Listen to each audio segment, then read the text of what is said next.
For a long time, I read James 4 through this lens. I said, there's a battle going on inside of you. You're asking for stuff. You're just spraying your prayers out there. You don't really focus on your prayer. The internal battle is going on between you and the world. But don't worry. God has grace. He'll help you win the battle. And that's how a lot of commentators handle this verse right here. Therefore, he gives grace. They go, since you're in a great big fight, therefore he gives grace so that you can win the fight. And as I began to marinate this text in my heart, I began to see that this isn't what God is saying. God's not saying, I'm going to give you grace to overcome this fight. What God is saying is you're asking from a diseased place, and sometimes you're treating me like an adulteress. You've had all of your desires sourced by this world, and yet I'm going to give you grace anyway. I know that the reason you're wanting this relationship is because of the world, because of what you saw. But I'm going to give you grace anyhow because I love you so much. And I believe that my love is so powerful that my love will win you over.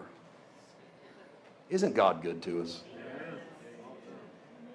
I give you grace because I know that my love will win you over. God resists the proud but gives grace to the humble. All I really want you to do is just come to me. God doesn't give grace to the worthy. God doesn't give grace to the faithful. God doesn't give grace to those who pray right. God doesn't give grace to those who are not the adulterous, who do not ask amiss, who do not have lust in their heart, who do not have wars and fights among them. Every one of those are in that chapter. Instead, God gives grace to the humble, to those who approach him, to those who come to him. God says, I want to be your source.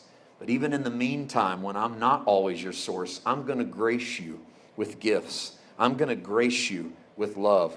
And all the while, I want to transform you into the kind of my child who lets me be the source of everything that they want, who just says, Father, I want what you want in my life. And it becomes a reality in who we are.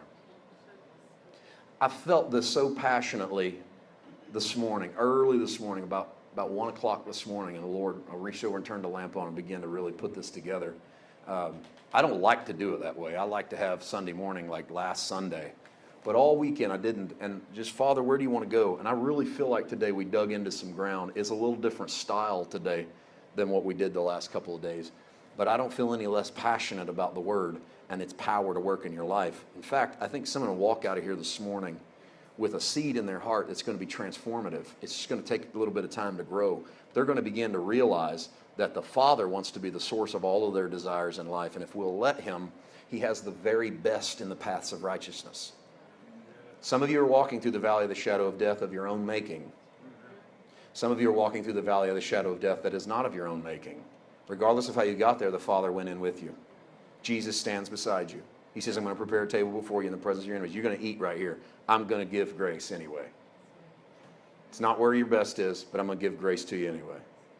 I don't ever leave you. You'll never enter a place, you'll never enter a dimension, you'll never make a decision where the Father isn't with you. Allow him to be the source of your desires, and you'll never go wrong.